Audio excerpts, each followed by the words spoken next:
Queridos hermanos, sean bienvenidos. El día de hoy tuve un pequeño percance con el audio del vídeo de la homilía en la Eucaristía de la mañana, por eso nos encontramos ahora en este nuevo formato. El texto del Evangelio, toda la liturgia de la palabra de este domingo nos habla del llamado. El llamado que Dios hace, el llamado que podemos nosotros percibir con nuestros sentidos, con los oídos, pero también el llamado que nosotros sentimos en el corazón. El texto de la primera lectura que escuchamos hoy del profeta Samuel nos recuerda el llamado que en 3 oportunidades el Señor hace a Samuel. Pero en esa segunda parte donde dice que todavía Samuel no conocía ni la palabra y no se le había revelado la palabra del Señor, pues nos da a entender cómo para nosotros poder responder a un llamado necesitamos conocer quién nos llama. El Señor hoy te está llamando. La pregunta es si tú ya reconoces ese llamado del Señor. En mi país, en Venezuela, hoy se está celebrando también la fiesta de la Divina Pastora, la Madre del Divino Pastor. Y el texto del Evangelio, cuando nos habla del pastor, nos dice también que las ovejas conocen a su pastor, conocen el llamado de su pastor. Por eso cada vez que el pastor llama, las ovejas responden a ese llamado, porque conocen al pastor, porque conocen su voz. Samuel no conocía nada del Señor, por eso no era capaz de responderle a él verdaderamente y se acercaba entonces al sacerdote, a Elí, y le decía, habla Señor, aquí estoy, ¿por qué me has llamado? Y Elí le decía, no soy yo el que te ha llamado, vuelve a dormir.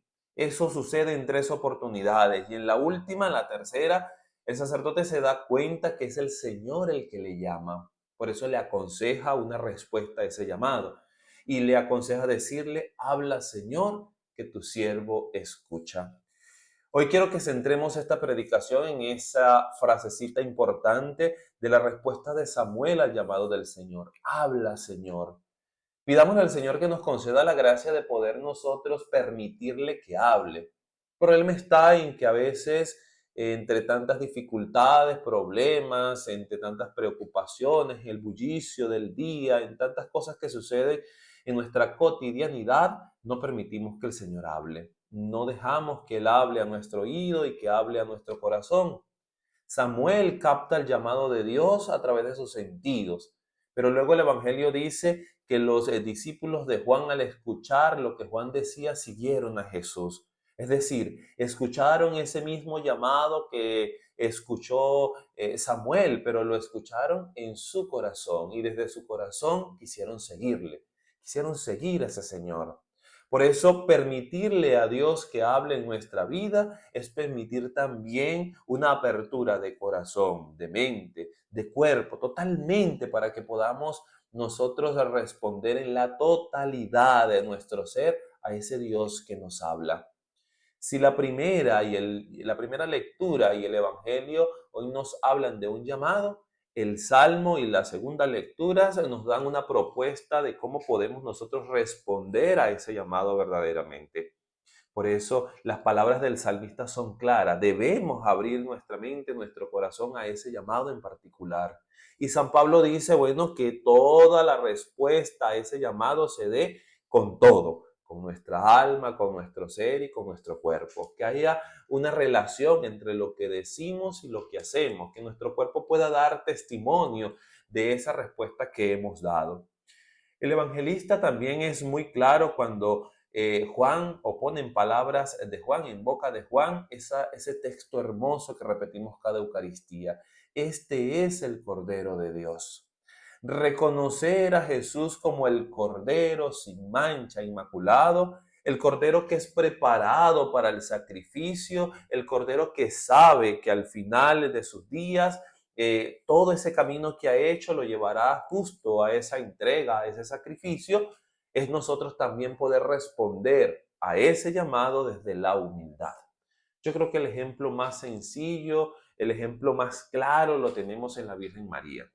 Y hoy cuando en Venezuela recordamos a la Madre del Divino Pastor, es la respuesta de María que ha dicho sí. Y un sí que encierra la totalidad de ese llamamiento. Un sí que encierra en su totalidad el sí verdadero de María en medio de nosotros. Pidámosle entonces a Dios que nos conceda esa gracia de poder nosotros como Samuel, responder a ese llamado. Pidámosle a Él que nos conceda la capacidad de poder decir como el salmista y abrir nuestra mente y nuestro corazón a ese llamado que el Señor nos ha hecho. Pero sobre todo pidámosle a Él que nos conceda la perseverancia, a los que ya hemos dicho sí al Señor, a los que ya hemos respondido a ese llamado, a los que hemos escuchado la voz del Señor que nos ha dicho, ven y veréis, vengan y vengan y vean mi casa, quédense conmigo y moren conmigo. Por eso, en este domingo 14 de enero del 2024, pues el Señor nos invita a poder escuchar su voz, su palabra, que nos habla a través de los sacramentos, que nos habla a través de las Sagradas Escrituras y que nos habla a través de los hermanos. Que María Santísima nos acompañe y nos encamine a poder dar respuesta verdadera a ese llamado. Y que hoy, cuando el Señor nos recuerda que somos llamados a la santidad, podamos nosotros responder a esa santidad con nuestro corazón, con nuestra mente y con todo nuestro ser. Que Dios me los bendiga.